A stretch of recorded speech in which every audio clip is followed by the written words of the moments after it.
Good evening. I'm just going to take this out. Can everyone hear me okay? I'm always the sound check, so before the speaker comes on. Welcome to the Hudson Library. Good evening. I'm just curious, how many of you, this is the first time you ever attended an event at the Hudson Library? Oh, welcome. As you know, we put on events all throughout the year. We have some brochures in the back, music, authors, history. We got a little bit of everything. Before we get started, I did want to talk about a very special program that we're going to have next week, and it kind of relates to tonight's program. Dr. Lisa D'Amour, and she's actually here. She is a Cleveland psychologist and the director of the internationally renowned Laurel School's Center for Research on Girls. And she wrote a book called Untangled, Guiding Teen Girls Through the 7 Transitions into Adulthood. And the book talks about why your daughter's erratic and confusing behavior is actually healthy, necessary, and natural. She talks about eye rolling and eating disorders, all sorts of things. So it does relate to, continues the conversation. I do want to point out that tonight's program is made possible by the library's Libby Walker Women's Studies Lecture Series. Dorothy Elizabeth Libby Walker, she was a longtime Hudson resident. She was best known for her work on behalf of women while a dean of at the Case Western Reserve University for 40 years. And she gifted the library a permanent endowment to establish the Libby Walker Women's Studies Lecture Series. I'm incredibly honored to welcome tonight's speaker as part of the series, Peggy Orenstein. She's going to talk about her new book, Girls and Sex, Navigating the Complicated New Landscape. You may have caught her talking about this book on NPR's Fresh Air. You may have read about it in the New York Times, Washington Post. She is also the New York Times bestselling author of Cinderella Ate My Daughter, and she also wrote Waiting for Daisy, Flux, Women on Sex, Work, Love, Kids, and a Life and a Half Changed World, and Schoolgirls, Young Women, Self-Esteem, and the Confidence Gap. She's a contributing writer for the New York Times Magazine. Her work has also appeared in USA Today, Parenting, Salon, The New Yorker, and she has contributed commentary to NPR's All Things Considered. So please join me in welcoming Peggy Orenstein.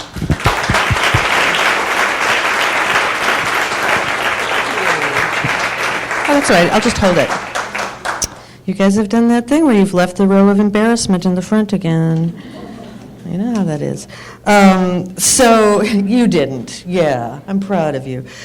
Okay, so we're going to talk about sex. I want to talk a little bit about how I came to write this book and some of the things I found and some of the issues that are going on in young women's lives, and then some of what we can do about it. So I really started writing this book. It was very much an outgrowth of my previous book, which was called Cinderella Ate My Daughter. And that book looked at how the culture of little girlhood, the pink, sparkly, called Princess Industrial Complex, as I called it, of little girlhood, was teaching girls from the get-go that how they looked was more important than who they were. And I felt that it was setting themselves up for something more insidious later on, which is the idea of hot, that how their bodies look to other people is more important than how those bodies feel to themselves. So I was thinking about that arc, and I was also at the same time, I'm a parent, and I have a little girl. My daughter is going to be 13 this summer. And I was hearing a lot from friends with kids in high schools and college about the hookup culture, about sexting, about binge drinking, and my initial response as a parent was to sort of say, don't tell me, I don't want to know, because parenting from ignorance, fear is always a good strategy. So that wasn't going to play, I realized, so that was going on, and then meanwhile we were having this larger umbrella conversation in the culture about sexual assault on campus and about sexual consent. And that conversation was absolutely critical. It was, it's been so important and so altering in campus politics. And at the same time, I also was feeling like, yes, that should be the beginning of the conversation. Like, consent in a lot of ways is a very low bar for a sexual experience. Like, I was not assaulted is a very low bar for your sexual experience. And I really wanted to know, in talking to girls, what was going on after yes.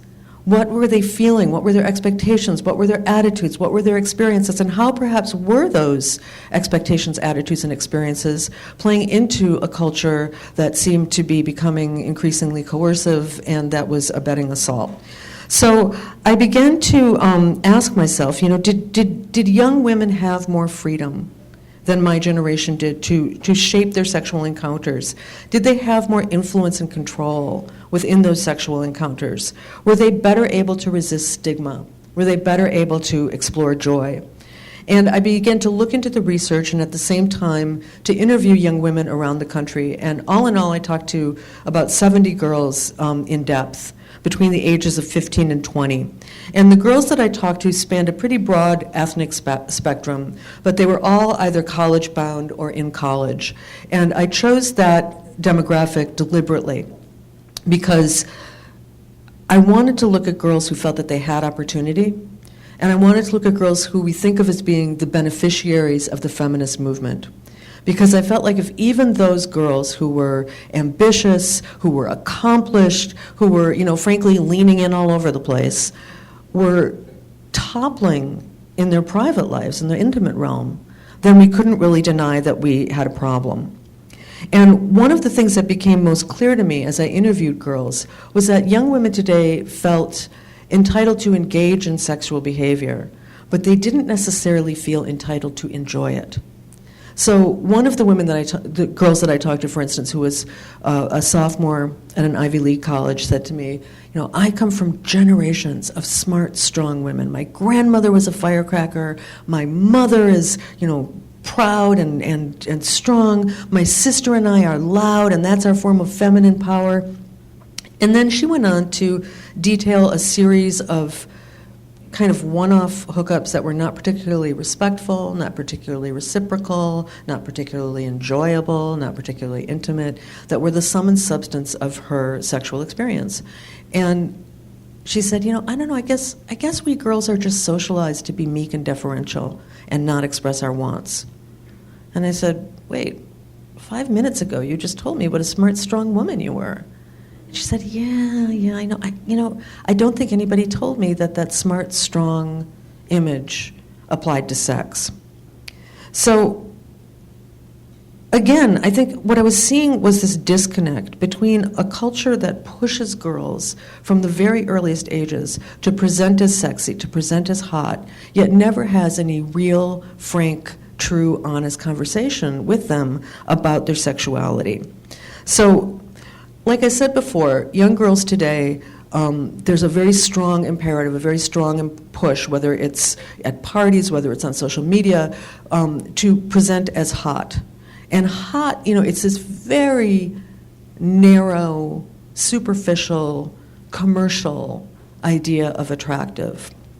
And whereas Generation X parents or baby boom parents might have pushed back against that as self-objectifying, for young women today, it's sold to them as a source of power and confidence. And that's partly what's so confusing and why the subtitle of the book is The Complicated Landscape. So one of the girls I spoke to, for instance, showed me a picture of herself going to a party, and she was wearing a crop top and a mini skirt and high heels. And she said, I never feel, I'm proud of my body, and I never feel more liberated than when I'm wearing skimpy clothing.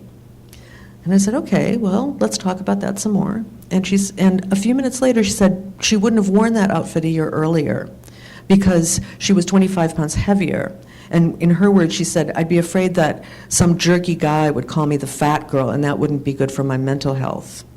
So I think then you have to start talking to girls about things. Who gets to be proud of which body, under what circumstances, and how liberating is that really when the threat of ridicule lurks right around the corner?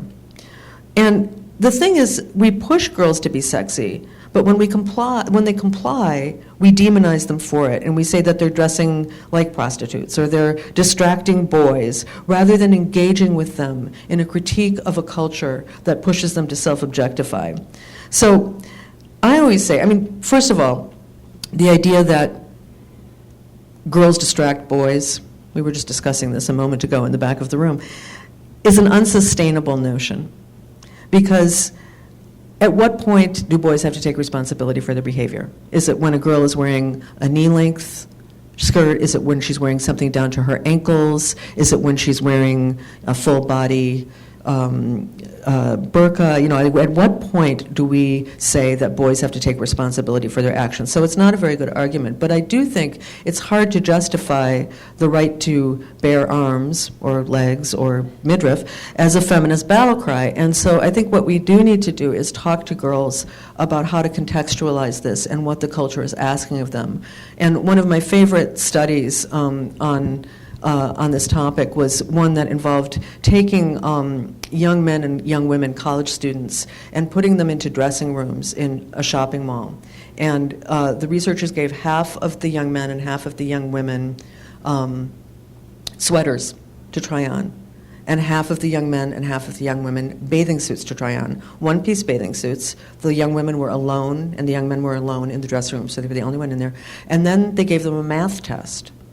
And when they got the results, the young women who were wearing the bathing suit scores were depressed in relationship to the young women wearing the sweaters, whereas the men had no difference at all, regardless of what they were wearing. So there is something about, for young women, having their body calling attention to their bodies, being made aware of their bodies, thinking about monitoring their bodies, that actually affects them cognitively.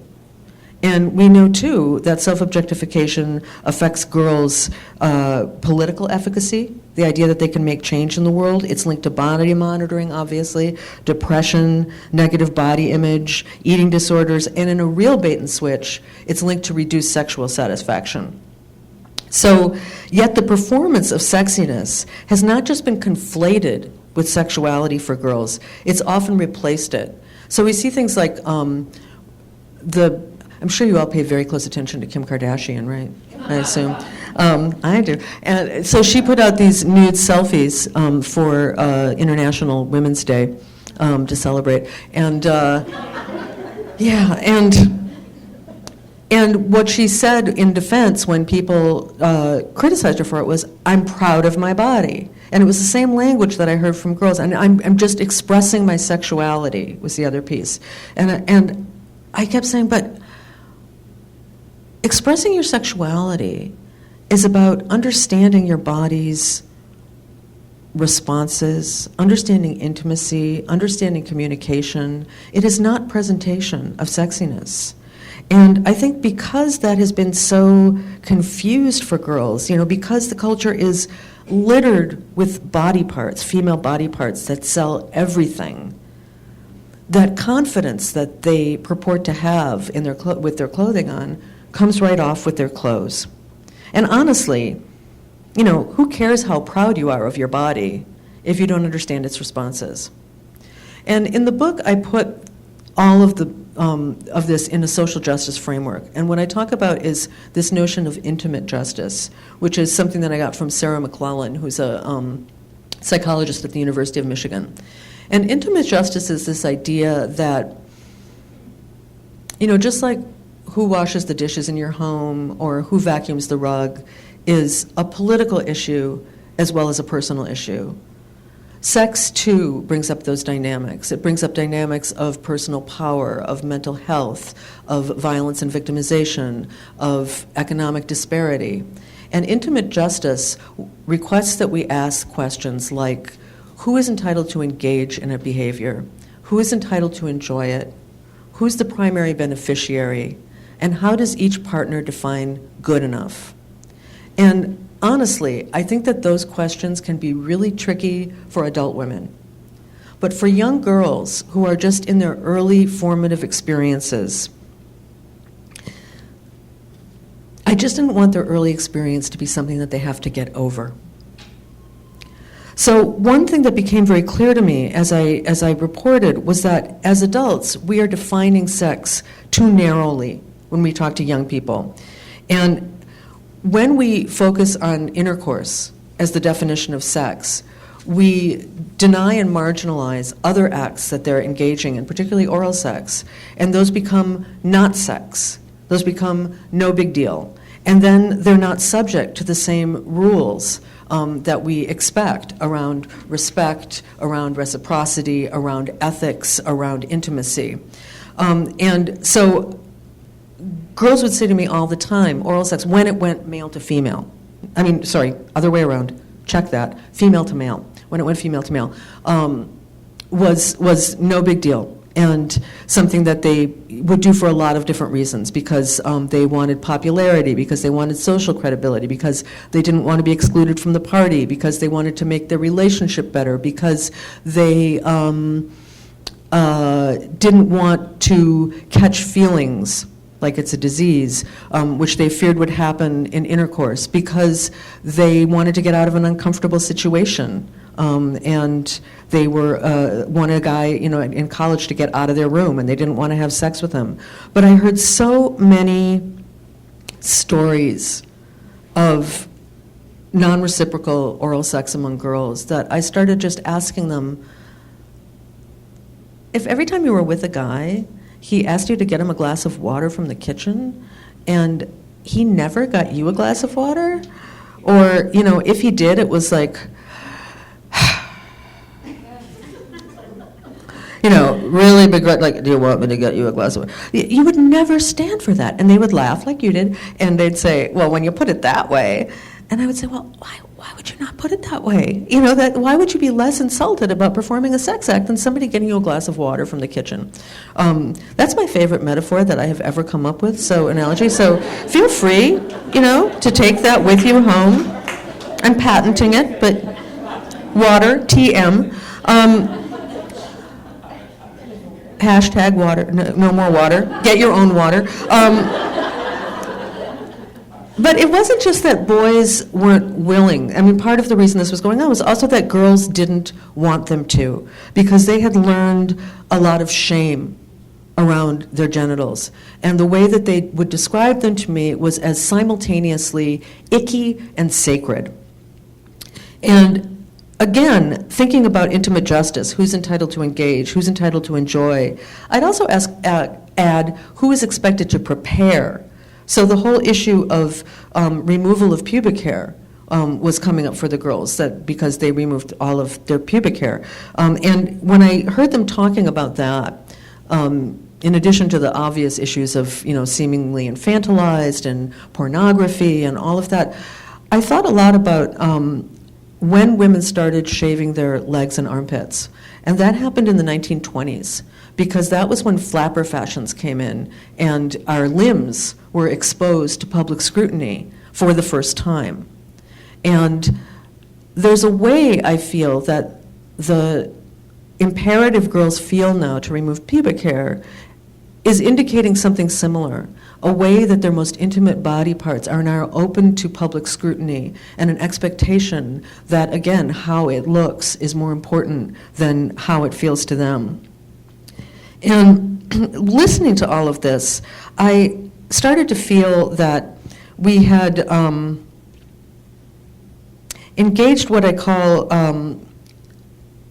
the American psychological clitoridectomy with our girls. And what I mean by that is, when we have infants, people tend to name all their baby boys' body parts.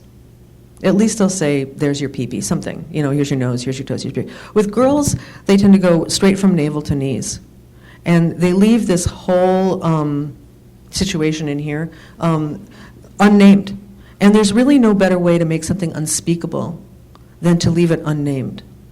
And then girls go into their puberty education class, and they learn that boys have erections and ejaculations, and girls have periods and unwanted pregnancy. And they see that, internal diagram that looks like a steer head, kind of, and then it grays out between the legs. So they never say labia, they certainly never say clitoris. Not surprisingly, fewer than half of girls 14 to 17 have ever masturbated, though they do go down there to shave. And then they go into their partnered relationships. And we somehow imagine that they're going to have agency. We somehow imagine that they're going to be able to articulate their wants, their needs, their desires, their limits, and have those respected. So there is a way that from the get-go, we have set our own girls up for having inequitable relationships. Because if you've taken their pleasure off the table, then why are they there, if not to please boys? And the other big game changer that has happened is, in all of this, is the porn culture. And, you know, internet porn, it's just a game changer. Earlier today, I was at the Laurel School with Lisa, who's speaking next week, and she had the very good advice that if you have a young person in your life and you have not actually gone to Pornhub and taken a look, you kind of need to do that. Because what you have in your head, and imagining what you're seeing, is not what they're seeing. You have to see what they're seeing. And porn is another realm in which women's sexuality exists as a performance for male gratification. And the kids are seeing it much younger, and they're seeing more explicit porn, and they're seeing more of it. And it's affecting kids' sexual scripts. So I'll stick with the more G-rated end of this. You can read more of the continuum in the book. But the young women that I talked to would tell me that they'd say, my boyfriend wants to know why I don't make the noises that women make in porn when we have sex. That's the correct response. What you just said, what? Right? And my journalistic resolve, when confronted with that question over and over, would begin to crumble. And I finally started just saying, look, it's a movie, and in a movie they have to have a soundtrack, or it's a silent movie. So if they didn't make those noises, it would be a silent movie. It's not actually real, you know? And that would be sort of a revelation to them. So, you know, again, they were bringing that into the bedroom. They were feeling more that sex was a performance. They were feeling anxious about their bodies in relation to porn stars. Rates of faking orgasm have gone up in polls of young women since the 1990s. And once again, going back to that idea of intimate justice, who gets to enjoy, who's the beneficiary, how does each partner define good enough? And that piece of how each partner defines good enough is really interesting, because when we talk about sexual satisfaction, we think we're talking about one thing. But in fact, sexual satisfaction is a gendered issue.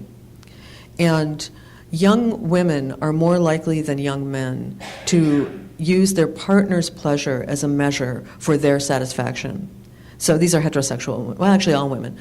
So they'll say, if he had a good time, I had a good time. Young men are more likely than young women to use their own pleasure as a measure of their satisfaction. So if I had a good time, I had a good time. On the other side, young women, they talk about bad sex differently as well. So young women are more likely to talk about pain. 30% report pain in their last sexual encounter if it included vaginal intercourse. They talk about humiliation. They talk about degradation. Boys never use that language. So when young women report sexual satisfaction levels equal to or greater than young men's, which they often do in research, that actually may be deceptive. Because if a girl goes into an encounter hoping it won't hurt, wanting to feel close to her partner, and expecting that he will have an orgasm, then she'll be satisfied if those criteria are met. And of course, there's nothing wrong with wanting to feel close to a partner or wanting him to be happy. But again, absence of pain is a very low bar for your own sexual fulfillment. What was interesting is that young women continue to have that orientation towards the partner in same-sex encounters. It doesn't matter if their partner is male or female. So the rates of orgasm in same-sex encounters for girls are similar to that of boys in young men's in heterosexual encounters. And I actually learned a lot from talking to the gay and bisexual girls that I met. One of the things that they talked a lot about, and they used this phrase which really interested me, they talked about going off the script. So they had this, you know, they were going off the script of the media, they were going off the script of the culture, they were going off the script of heterosexuality. And when they did that, they said they felt free to create a sexual encounter that felt mutually satisfying. That was what they wanted it to be like, that was what they wanted to look like, that they could enjoy. And they found that to be a really liberating experience. The other thing that talking to gay girls challenged for me was the idea of virginity as defined by first intercourse. Now, I'm not saying that intercourse isn't a big deal. Obviously, intercourse is a big deal. But there's all kinds of issues, contraception, there's disease protection, all the things that we know. But I just wanted to question how putting this one act in a separate category and acting as if it's so much more transformative for kids, that it's this line between innocence and experience, is really serving girls, whether it's keeping them safer from disease or assault, or it's giving them more control over their sexual experience, whether it's encouraging mutuality and caring and intimacy, how it affects their perception of other sexual interactions, like I mentioned, like oral sex, being not sex, and what that means for gay teens whose experience is entirely negated by the idea that vaginal intercourse is the line in the sand between childhood and adulthood. So I asked one of the girls that I was interviewing, who had never had an experience with a boy but had had female partners, how did you know when you weren't a virgin anymore? And she said, oh, I had to Google that. So yeah, Google didn't know, incidentally. But so I said, well, so, what did you think? What do you think? And she kind of hemmed and she hawed and she thought about a few things. And she said, you know what I think? I think that I stopped being a virgin the first time I had intercourse with a partner. I'm sorry, I'm so tired. I stopped being a virgin the first time I had an orgasm with a partner.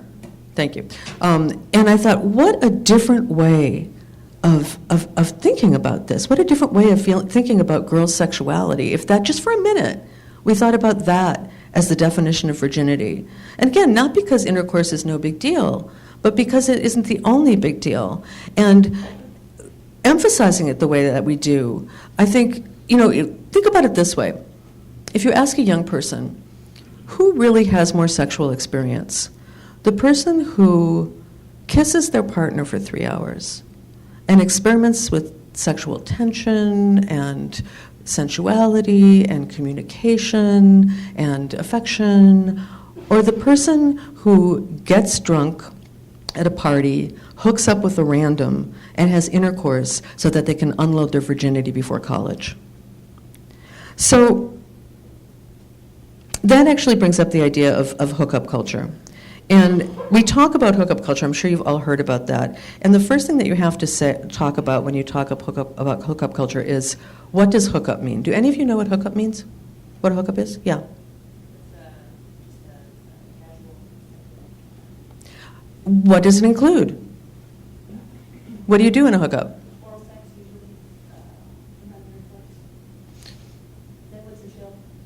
Netflix and chill.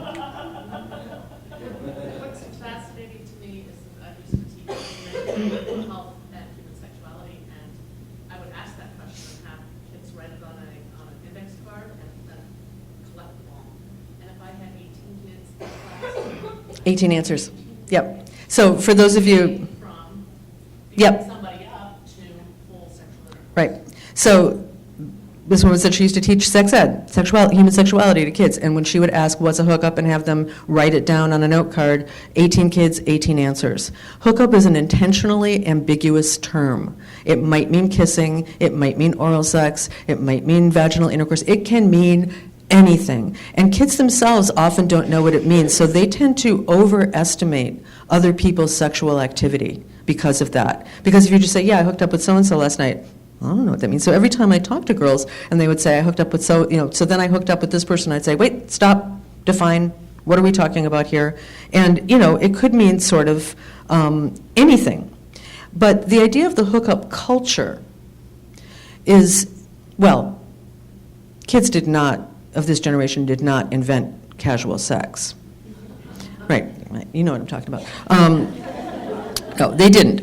But the idea that that it's normalized, the idea that sex should proceed rather than arise from intimacy, and that's the typical course of things, and that dating is the last thing that you would do, that is new. And whether kids were opting into it whether they enjoyed it, whether they opted out of it, didn't want anything to do with it.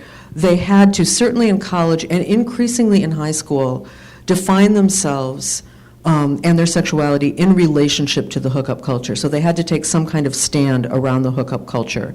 And around 3/4 of kids will hook up in college, and the average number of partners is 7. The truth is, though, 40% of college students hook up 3 times or fewer.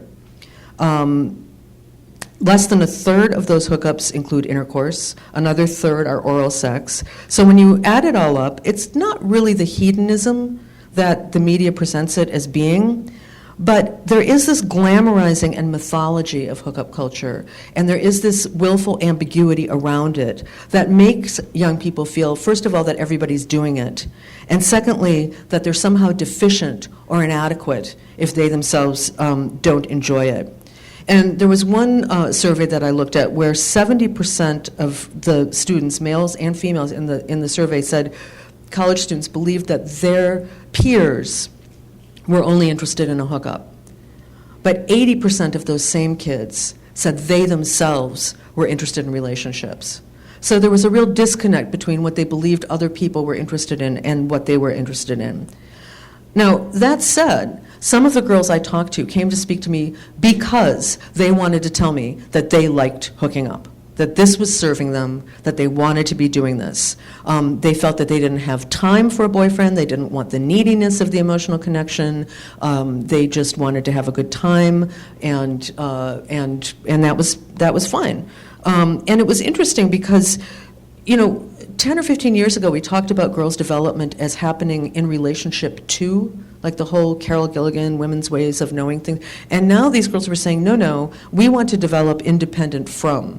In neither case is there sort of interdependence, which would be the ideal. But either way, my job was not to judge them, but to present their point of view and their stories, and hopefully what I wanted to do was illuminate what they might and might not get out of situations. Because, you can't say, I didn't want to say this is the correct context in which to have sex. Relationships are not always healthy. They can be violent, they can be abusive, there's many things that can go bad. You can't de facto say that that's better. But what I would say to girls is, okay, what we know about hookups is that what you're likely to get from hookups, you're likely to get a warm body. You're likely to get a war story. You're likely to get an adrenaline rush. You're likely to feel desired for a little while. What you are much less likely to get from a hookup is good sex, or the tools that you need to either have good sex or create intimate relationships.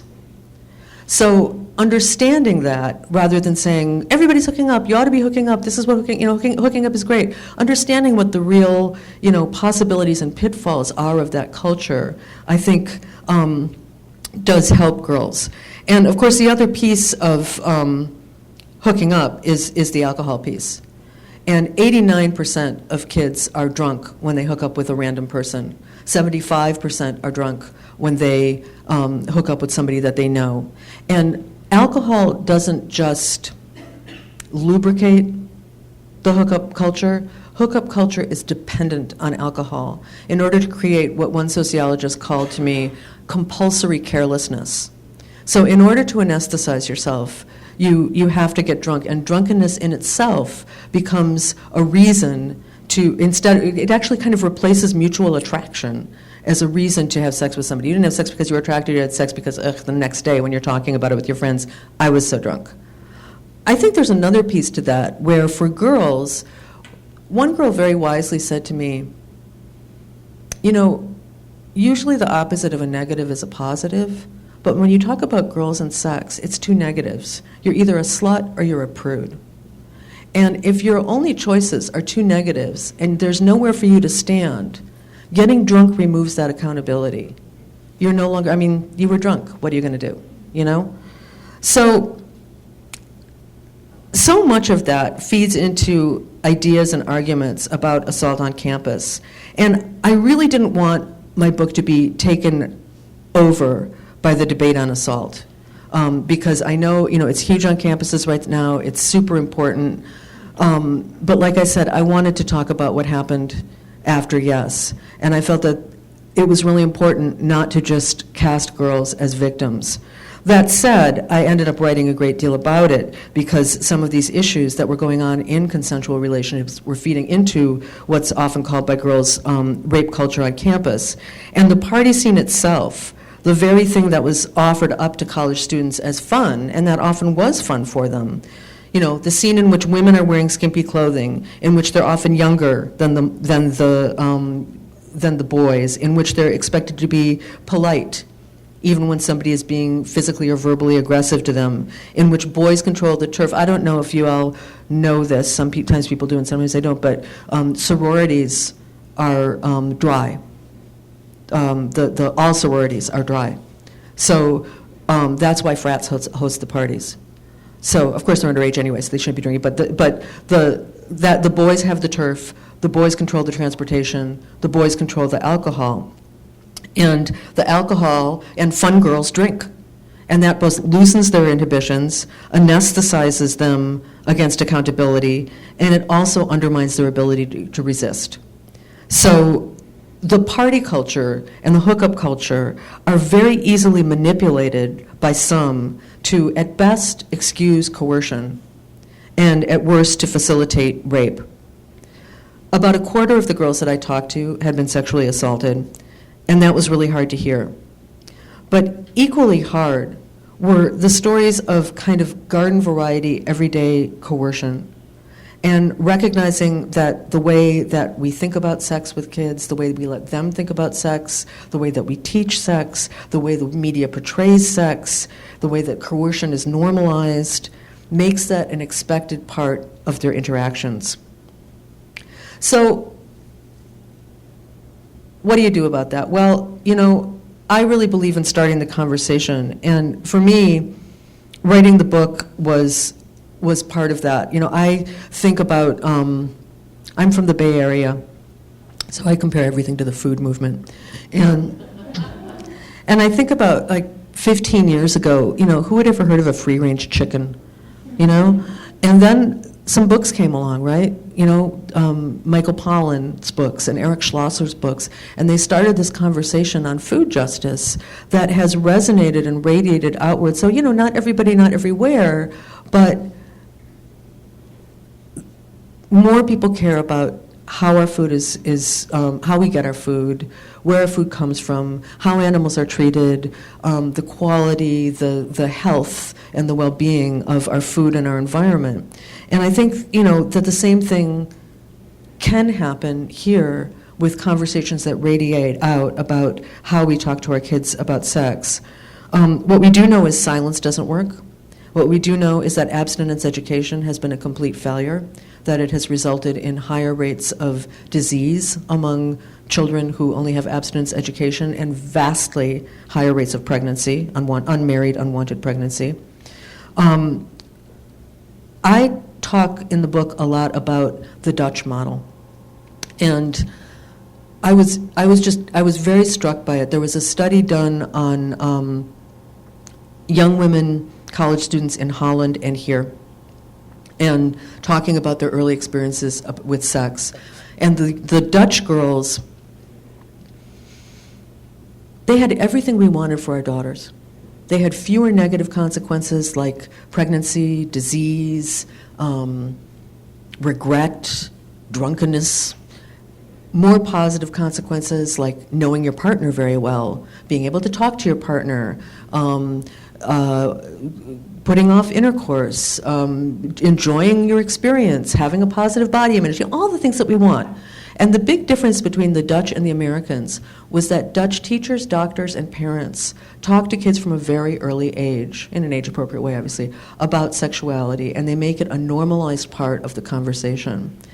And the piece that really got to me as a parent was what I read about the difference between Dutch and American parents. It wasn't so much that Dutch parents were more comfortable talking to their kids about sex, but whereas American parents talked almost exclusively about risk and danger, Dutch parents framed it.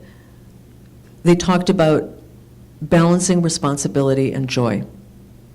And as a mom myself, I know that had I not looked into that research, I would have talked to my daughter about contraception, about disease protection, about, don't let anybody make you do anything you don't want to do, about consent, maybe.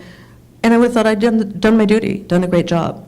And now I know that that really isn't enough. And another piece that really affected me about the Dutch research was that Amy Shallett, who wrote a book called Not Under My Roof, talked about how we, as Americans, expect our teenagers to grow up by creating a rift with the family, particularly girls. We expect them to be the good girl at home, and then the person that they are out in the world, in the backseat of the car, or wherever they are, and not have those two things at all integrated. Whereas the Dutch expect, there's a word they have that I can't pronounce, but sounds basically like, I think it's gezelligheid is what it is, gezelligheid. Gezelligheid, that's it. It means cozy togetherness. And it's this idea of interdependence, that kids in Holland grow up with the expectation that they will grow up and continue to be enmeshed in the family, and that all these issues about sexuality, about substances, about all these things that we push to the side and try to just pretend isn't happening with our kids are family conversations. And when I thought about that, I thought, oh my gosh, I don't want my child to grow up by creating a rift with me. I want to be on her team. I want to be on her side. I have to figure out how to talk to her. And if I can't do it, I've got to find a friend who can. And I have, on occasion, been that friend for others, and it's something to talk about, with other people that you love in your life, that you trust. I took a friend of mine's daughter out some years ago because her mother told me that she was thinking about having intercourse with her boyfriend, and we talked about safety, and we talked about disease, and I wanted the ground to swallow me up. I'm no different than anybody. I did not want to say these things out loud. But I did, and I said, we've talked about those things, but I also want to just ask you, have you ever masturbated? Have you ever had an orgasm? Have you had one with your partner? Can you tell your partner what you like and don't like, want and don't want, and feel that he's going to pay attention and respect that? And if not, what is it you want here? Why are you doing this? What is it you hope to get out of it? And even just that, asking a girl, what do you want, is such a radical question for a young woman. And honestly, she didn't say much at the time, but she's now 24, and we talk constantly. We talk about her love life, we talk about her sex life, we talk about graduate school, we talk about what she's watching on TV, we just talk. And I really feel that was the moment, that was the watershed moment, where I just stood there and said, I'm here, and I won't flinch, and I'm on your team. And we created that cozy togetherness together, and it has been an incredibly meaningful relationship. So there is great possibility, not just fear and discomfort in these conversations. And finally, I ended the book in a classroom in Northern California with a teacher named Karis Dennison, who consults nationally. And I particularly wanted to end in a co-ed classroom because I wanted to watch kids working these ideas out together. And at one point, they were talking about the baseball metaphor for sex. You all know that, right? We all know that, right? And this boy raised his hand and said, I never thought about this before, but in baseball, there's winners and there's losers. So who's supposed to be the loser in sex? And I just thought, well, actually, I think that girls are supposed to be the field in that metaphor, not the other team. But when you think about it, right? But anyway, I felt like just in that moment, it was such a small thing, but there was a shift that happened in that boy's head in that moment that was about being more of a partner next time he's in an encounter, whether that encounter is 10 minutes or 10 years. And being less of an adversary, and not seeing girls' limits as a challenge to overcome, which is what that baseball metaphor is all about. And, the metaphor that she suggested, her whole idea is that she says she wants the kids to make as few choices as possible that end in shame and regret, and as many as possible that end in joy and integrity. And that's all her job is. And she replaces the baseball metaphor with pizza. Do y'all know the pizza metaphor? Oh, It's the other thing you can take beside. I'm all about food. Water, food, pizza, whatever. So instead of baseball, because what happens if you get to second? You just like it there. You just want to hang on second. You can't do that, right? You have to keep going. That's the whole baseball metaphor. Pizza. First you decide if you're hungry. Baseball has a season. It's prom season, Pizza, there's no season. You only have pizza if you're hungry. Maybe you're hungry for a salad. If you're hungry for a pizza, you go to pizza with your partner. You decide together what toppings are going to be on that pizza. Maybe I like mushrooms and you like pepperoni. And so we go halvesies. Or we have mushrooms this time and pepperoni next time. Or if you keep insisting on pepperoni and I keep kosher, I am not going to have pizza with you anymore.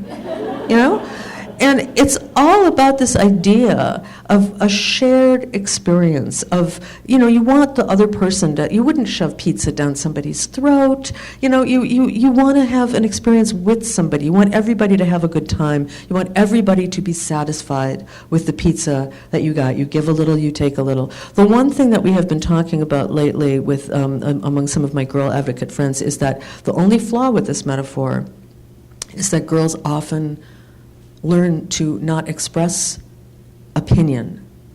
So girls will often, if you say what movie do you want to see? Whatever you want to see, right?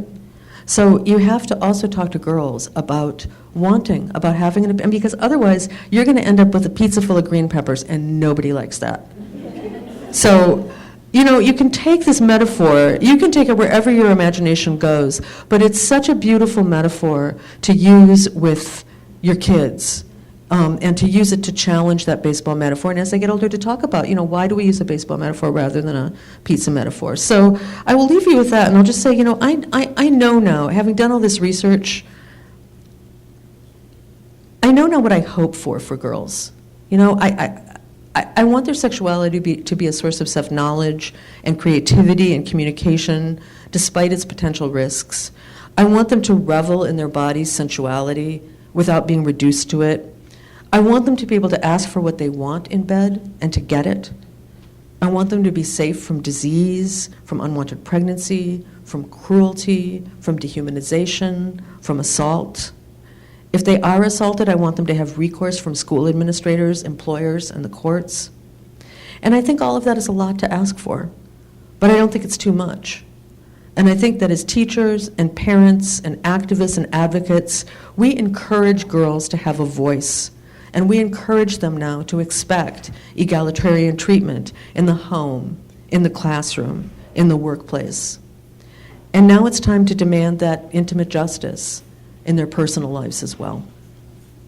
So thank you, and I'd be happy to take any questions.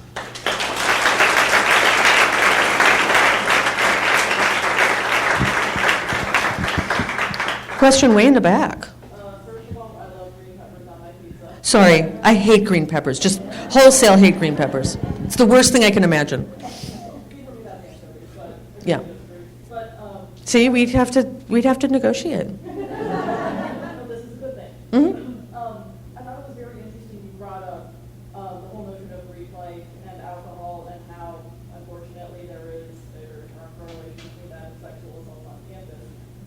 Where I went and did my undergrad, Kenyon College, 3 of the 4 sororities are actually local. We're not affiliated with the NPC, and of which I am a member of one of them. Mm-hmm. And we actually have all campus parties with alcohol. And while on paper that might sound sketchy that we want to have alcohol parties too, on par with having that social parity with the fraternities, for us it's very much a safety thing because I know as I didn't drink my freshman year, but going to parties, if my friend was sick or in trouble or I wanted to pull the sketchy guy off of her or something like that, I felt a lot more comfortable going to one of the sisters who was organizing the party than I ever would a frat party where the guy who gets kickstand and backwards hat, hey, Right. my friend needs help, can you do that? And so for me, it's kind of seeing that parallel. It's if we allow women the authority to be more in charge of the social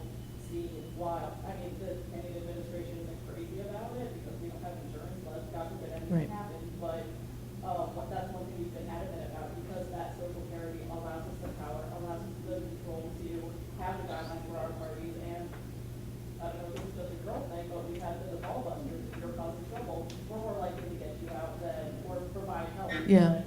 some of the gentlemen, and that's not all frats by any means. Right. But that's kind of the angle we're taking on. Yeah, I mean, that's a really interesting point, which is if when sororities are no longer dry, that they can take back some control. And that's a big debate in the Pan-Hellenic Conference right now. And there's a lot of young women who take that stance, and there's some research that backs you that when girls have more control over turf, over alcohol, over transportation, that rates of assault are reduced. The Pan-Hellenic Conference leaders have not been willing to hear that. So, and I don't know anything about that whole world, honestly, but I do know that that is a big source of debate in that community, and that younger women are pushing in a different direction. So it is an interesting debate. And it's interesting to hear you say that felt safer to you, because I know that young women say that. I first only started with my sorority because I felt comfortable with them. Mm-hmm. And I've heard that similar sentiment with a bunch of other young women who went that where I don't think felt safe going through in that aspect. Interesting. Whereas at a bigger school, I don't know if I would have done that. Mm-hmm. Interesting. Yeah. So I have a 9-year-old daughter. What are some of the things, conversations that I can be having with her now to set her up for success as a young woman? Well, I think that, any questions that are helping her to question the media, question media, things like, I don't know, I remember, for instance, like watching, in a way, my daughter, if she were standing here, would probably be rolling her eyes and saying, "Oh, God, Mom," but I remember watching Despicable Me 2 when my daughter was about that age. And, just your typical movie. And in that character, they have the strong, have you seen it? Yes. Yeah, so I figured. So they have there's a female detective, right? And she's a pretty good character. She's like supposed to be a positive female character. Even so, her eyes are bigger than her wrists. I always am pointing out, their eyes are bigger than their wrists. Why do you think their eyes are bigger than their wrists? And she had high heels on the whole time, even though her job was to run after bad guys with a gun.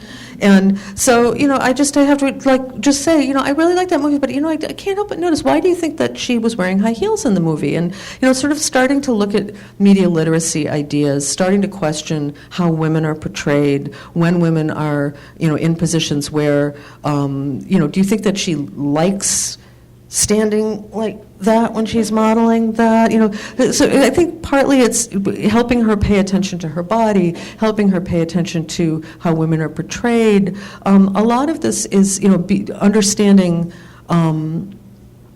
limits. She's a little old for this, but I always say if you have littler kids and Aunt Nancy is insisting on hugging your child and your child doesn't want to be hugged, child doesn't have to be hugged. The child should learn that they have their bodily integrity, their bodily autonomy, their sense of agency should still be respected. If she's 9, I don't know if she goes to a co-ed public school, but if she does, she's probably starting to hear a certain amount of sexual language on the playground. And so asking if that, how are kids talking about these things? Are they giggling? Are they embarrassed? Do they seem like they're doing something naughty? What kinds of things are they saying? Well, this is what sex really, what sex really is something that happens between two people. It's intimate, it's caring, however you want to put it. There's great books. There's a writer named Roby Harris. R-O-B-I-E is her first name, strange, unusual name, Harris, that has these books for kids, from little kids, I think the youngest one is for 4-year-olds, through middle school. And they're called That's So Amazing, It's Not the Stork, and It's Perfectly Normal, I think are the 3 books.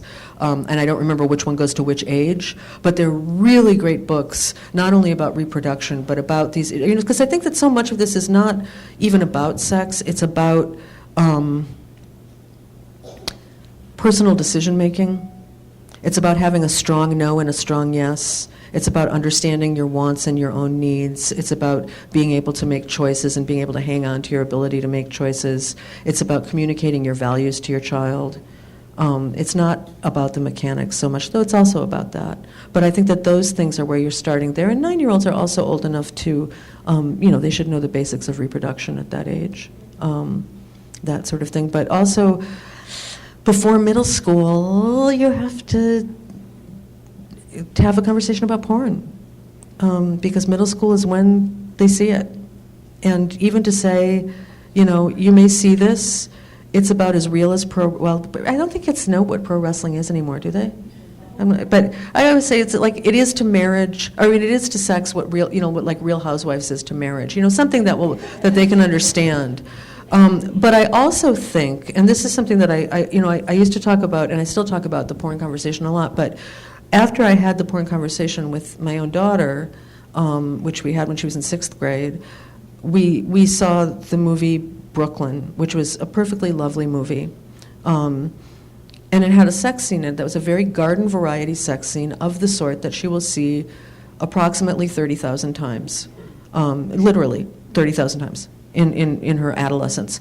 And it was people kissing, like for 3 seconds, then they ripped their clothes off for 3 seconds, then they apparently had intercourse for 3 seconds, and then it was done, and everybody was happy. And I thought, that is as distorted as anything that she's going to see. It might not be as horrifying looking as some of what she'll see in porn, but it's as distorted. And so I said to her, honey, that it's like when they show a cab ride in the movies. They open the door and they get in the cab, and then they show them getting out of the cab at their destination. But they don't show the whole cab ride, because that would be tedious and it's not necessary. It's a symbol. It's like it's symbols that they use to indicate cab ride. Similarly, they use these symbols, which are very male-driven and not really indicative of what sex is like, to indicate sex has occurred here. But this is not what sex is, and you should not think that this is what sex is. So I think both of those points need to be made. Yeah. I keep hearing your comments. I keep thinking about the young women as they go from talking to them in the educational setting and then early in their careers. What responsibility do employers have? As far as I hear women, a good friend of mine was just saying, I've been so fortunate that they've given me all these opportunities, and I told her, stop talking. They're so lucky you decided to stay there for so many years. Mm-hmm. And how does this dynamic kind of set up? That's really an interesting, nobody's ever asked me that. That's a new question. But I will tell you, what I know, the question was, talking about sort of more the psychological dynamic of giving others credit for your success, basically, which is something that's really common with women. And there was I remember myself that I was on a panel years ago, and I did, somebody said, well, how did you get to where you were? And I said, oh, well, I was really lucky. I got out of college, and my brother introduced me to somebody, and he gave me a job, and then, somebody else did this, and they were like, you just told an entire story about how you built your career in which you were absent from it. Yes. And I think that's again that issue. This is why these issues of sexuality are global issues, and the global issues are issues of sexuality that young women don't learn unless explicitly taught and reinforced to put themselves at the center of their story and to say, this is what I did, and then I did this, and then I did this. And I think that what you just did, what you just said you did, say, wait, no, they're lucky to have you, you did this, you built this, you took these steps, is how you counter that. And I think particularly if you have daughters and you're a father or an uncle or whoever the male is in a girl's life, that is one role that you can play that is super important, because you are that first male role model, you are that first relationship, you are the person who is modeling what she should expect from men, and you are the person who can give her that support. You can give her the value her for who she is, rather over. You can tell her she's beautiful, of course, but for every one time you do that, there should be 10 other things you tell her that she's great about, right? And emphasizing competence and emphasizing her being able to make affirmative choices and choices with agency is something that I think dads can really, really support. Yeah. So you just mentioned the word beautiful, which is what my question is going to be. I have a 10-year-old daughter, and I worry about my daughter having poor body image. You talked at the beginning about being hot, right? Mhm. So I actually talk to my daughter a lot. She's not dressed up or anything. She's Mhm. wearing her soccer stuff, and she's beautiful. Yeah. And sometimes my husband says, you should stop saying that. She's going to get a big head. She's going to get a small head. So I'm like, listen, how do you make your daughter feel like she really is beautiful in a larger sense Yeah. of what the word might mean? Pretty on the inside. No, I know. I used to say that a lot when my daughter was a little girl. She was a very pretty little girl, and people would stop on the street all the time and say, "Oh, she's so cute. Oh, she's so pretty." And I would always say, "She's pretty on the inside too," And I would say to her, "Pretty on the inside, pretty on the inside." But I think, there's a combination of things of obviously valuing your daughter for who she is, valuing your daughter for her character, valuing your daughter for her actions, and when you're talking, it's perfectly fine to say, you look really nice, and you also look beautiful when you're sweaty and have just worked out and just, kicked that goal. Right, That's a beautiful thing. The body, I mean, I Yeah. want her to have a positive image other than her body, but I want Yeah. her to have positive Image in her body. image. I really want her to think of herself as physically beautiful. Yeah, But not having to wear the crop top, short skirt, and high heels that you were talking Mhm. about. I mean, I do want her to think that way, but I Yeah. don't want her to think, I don't want to overemphasize the physical beauty, but I want her to think of herself as physically beautiful in her own unique way. yeah. No, I hear you. And I think that you should come next week and hear Lisa, who talks about this very thing. Because I think that she's really great, honestly, on this. And I just think, you have to continually, there's a lot, I think one thing is how we talk about our own bodies. I'm sure you've thought of this, but, if for those of us who have, a day where our thighs feel really big, not talking about that in front of our daughters, not demonizing the word fat. I was having a conversation with somebody who said, and that her daughter's brother, her son, will, call her daughter fat, and she'll say, "Don't call her that," which she thinks is being of as a good thing. But I said, but then you're still reinforcing this idea that, fat is the worst possible thing you can call somebody. People are just different sizes. People are the right sizes for them. Some people are bigger, some people are smaller. Nobody, and also I think I think, that media literacy piece of helping girls dismantle the culture and take control over it is really important. There's a couple of really great websites that I love. One is called Powered by Girl, PBG, and then the other is About Face San Francisco, About Face SF, I think it's called. And they have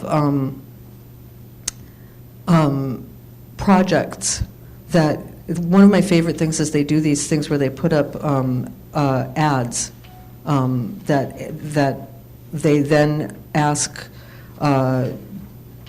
girls or boys or whomever to caption on their site. And so the kids can write like funny captions of, like there was a Diesel Jeans ad where there's these models and they're laying all over the floor in a kind of, heroin chic way on a museum, on like statues. And somebody had written, in third grade, I learned how you're supposed to behave in a museum. It's not like this, But it was just a way, it offers a way to talk back too, which I think, depending on how old your child is, can be a really healthy way for them to feel, like they get some control over it too. And I think having, community discussions about it is really important. The body image thing is super, super, super tough. Yeah. In this discussion, I'm a therapist, and I primarily work with young women, and I'm kind of in the stage of developing a program for girls who struggle with different sexual behaviors, or maybe have gone into a place where they've hurt themselves, or they're now being charged with sexual crimes. And one thing that I've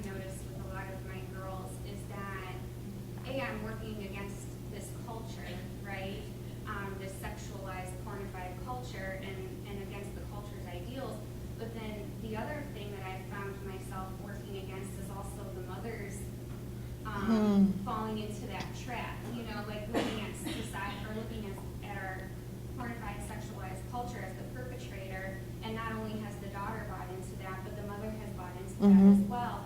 And so I find myself, like, not only having to do therapy and, like, go through the healing process with the kid, but also having to do that with the mother. Mhm. And I don't know if in your research, like, you have come across that, but, like, to me, it's so sad because it's like I'm working with this child or this teen, and everything that I'm trying to undo, I first have to undo in the mom, and the mom has her, huge history of Right. abuse or trauma or and then the other thing is like there's like these different groups of moms, right? And so I'm 30, and a lot of my clients who are in their preteen years have mothers my age, and I've found that working with a mother who's in her late 20s, early 30s is very different than working with a mother in her 40s Mhm. and 50s, 60s, because the mothers closer to my age are a part of this culture Yeah. in a completely different way than the moms who are in their, 40s Mhm. or even late 30s, and it's just, I don't know, have you come across that same issue in your research? It's, What are you I wasn't thinking really about? looking at mothers, but I think that it's a very, it's interesting because what I do hear when I'm out talking is that in order to talk to our daughters effectively about issues around sexuality and around body, it forces us to confront our own history, and that can be very painful. And I think that that's true pretty much across the board, for women. So it makes sense to me that you would find that. And the other thing that some research has shown is that even when girls do consume a fair amount of objectifying media, if their mothers are not excessively self-objectifying, that insulates them from the effects of that. So having mothers who don't self-sexualize, who don't self-objectify in an excessive way, is insulating, and conversely, having ones that do, which common sense would tell you, would reinforce that. So, yeah, it makes total sense. Yeah. What I'm trying to do now is like develop a program that's like connected, like mother-daughter, and so there's like conjoined therapy and like really going through like the different parts of the female anatomy. All of that, but it's just even so wild to think how many women in their 30s, 40s, 50s don't even know their anatomy well, or what they want in a sexual That's right. relationship. So how can they talk to their daughters? Right, because these issues did not just suddenly spring full blown in this generation, although I do think that in the late 70s things were going in a better direction. But my question sort of in doing the research was like, why when so much has changed in so many other realms, has so little changed in this one? So. Let's do one last question. One last question in and the then back. we're going to have a reception and book signing afterwards in the Okay. rotunda. In the back there? You. Role models for young American women today and yesterday. How do you feel about role models like Miley Cyrus today or Mae West in the past? Oh, Mae West, wow. I don't know how I feel about Mae West. I hadn't really thought about Mae West was an adult. Miley has almost like pages and pages are devoted to Miley because I think she's a really interesting, as I said, one of the things that was really interesting with the girls was that they see self-objectification as empowerment if they perceive the person doing it as in control of the message or profiting by the message. So somebody like Miley Cyrus or Kim Kardashian is viewed as empowered because they are making the decision to, this is a little tortured for me, so bear with me. They're making the decision to do this. And so kind of taking that apart in the book and looking at Miley in particular, who I think is kind of like, I think of her as like sort of like a human lint trap of, seriously, of girl culture. Because she was in my last book, too. I had a whole chapter on Miley Cyrus in my last book, and I thought, this is the last person I felt that I was going to be following for years. But it was interesting to watch her progression, if you will, from when she was 13 and 14 and would say things like, I wear clothes that moms love and girls love too, and, wearing a promise ring, saying she was going to be for years she had around a promise ring saying she was going to be a virgin until she married, and then, dumping all that and going the direction she's gone because she's trying to find, so her virginity was commodified. So inevitably what came after was commodified too. And she just keeps trying to, figure out what the thing is that's going to keep her current and keep her vital. And in some ways, I feel like there was one point in her concert where she lifted up her iPhone and took a selfie on stage and posted it to Twitter. And I thought, she's like every girl writ large. And it was interesting that some of the girls that I talked to at the concert were women's studies majors who adored Miley and said, Miley's just being Miley, Miley's just being her. And didn't kind of question the parameters in which Miley was allowed to be her. So I did want to particularly take on in the book Miley Cyrus and Kim Kardashian as two people who are held up to girls as the embodiment of female empowerment, but always through the body, always through the body. And Kim, one thing that was really useful to me in thinking about her was this notion that Lisa Wade, who's a sociologist at Occidental, said to me, is a patriarchal bargain. And because the argument with Kim is like, is Kim a feminist or is Kim a slut?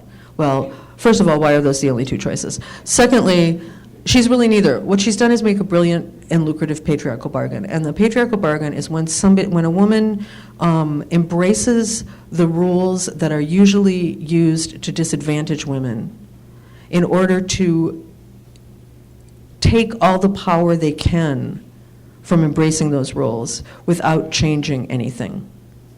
So if you look at it that way, Kim is not progressive. Kim is making a really super smart patriarchal bargain. She has taken the rules that are oppressive to most women, that are undermining to most girls' confidence and psychology, and she has found a way to make a huge amount of money by embracing those. Yeah, it's a capitalist argument, yeah. So I think that it's helpful when girls are confused about people like that to sort of tease those apart. So no, I would not consider her to be a role model. Miley's not my role model. Ooh, we have to end on Miley. Okay, we're going to end on Miley. Thanks, you guys.